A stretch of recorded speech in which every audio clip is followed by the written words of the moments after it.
নতুন বছর শুরু এবং এই নতুন বছরে আপনারা দেখবেন যে এই বছরেও আমরা প্রতিটা জিনিস আমাদের ক্রয় সীমার উপরে, এবং এই বিষয়টাকে কিন্তু আমরা অনেক দিন থেকে কোনো সমাধানে নিয়ে আসতে পারতেছি না।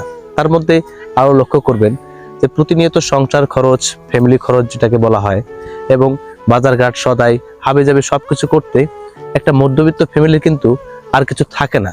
যতটুকু উপার্জন করে সেই উপার্জনটুকু কিন্তু তার শেষ হয়ে যায়, এবং দিন শেষে গিয়ে দেখবেন যে তার মাস বা সপ্তাহ শেষ হতে আরো 2, 4, 5, 7 দিন 10 দিন লাগতে পারে।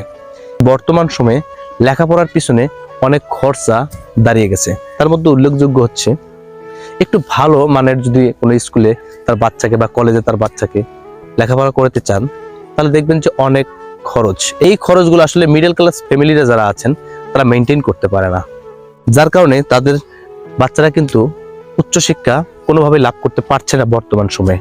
এবং আরো একটা জিনিস খেয়াল করবেন, আমাদের সমাজে প্রতিটা মানুষ চায় তাদের সন্তান অনেক বড় মাপের মানুষ হোক, এবং সেই প্ল্যানেই তারা হয়তোবা তাদের কার্যাবলী পরিচালনা করে থাকেন। কিন্তু দিন শেষে দেখা যায় আসলে তারা তাদের সন্তানকে সঠিক গাইডলাইন দিতে পারে না। অনেক কিছুর অভাব। লেখাপড়া হয়ে গেছে বড় লোকের আদরের ঘরের দুলালি। এখনকার পরিবেশে লেখাপড়ার খরচ অনেক বেশি। আপনি একটা খাতা কিনতে যাবেন, দেখবেন 10 টাকার খাতা এখন হয়ে গেছে 15 টাকা, 20 টাকা। 20 টাকার একটা খাতা কিনবেন, দেখবেন যে এই খাতাটা হয়ে গেছে 50 টাকা। এবং সেই সঙ্গে দেখবেন যে আমাদের এই স্টুডেন্ট কেন্দ্রিক, ছাত্রছাত্রীকে কেন্দ্র করে এখন অনেকেই ব্যবসার নতুন নতুন থিম সৃষ্টি করছেন।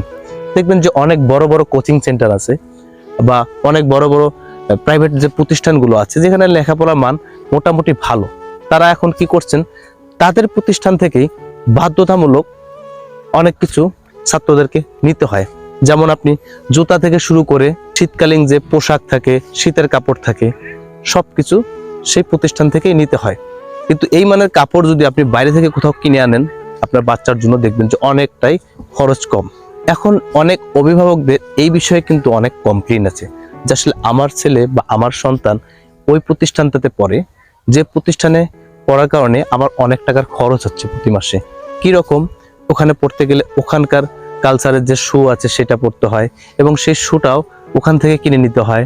খাতা, কলম, বই ইত্যাদি যত কিছু লাগে ওখানেই পাওয়া যাচ্ছে, অন্য কোথাও থেকে নিলে তাকে অ্যাকসেপ্ট করতেছে না সেখানকার প্রতিষ্ঠান যারা আছেন। শীতের যে পোশাকটা থাকে, এই শীতের পোশাক কিন্তু সবারই 5,000, 10,000 বা 500, 700, 1,000 টাকা দিয়ে কিনে দেওয়ার মতন সামর্থ্য নাই। কোনো রকম করে শীতটা পার করতে দিতে পারলেই তারা হয়তো বাঁচে, কিন্তু সন্তানের জন্য শীতের পোশাক কিনে দিতে হবে, কারণ শীতের পোশাক ছাড়া সে স্কুলে যাইতে পারবে না এবং কলেজে হয়তো যাইতে পারবে না।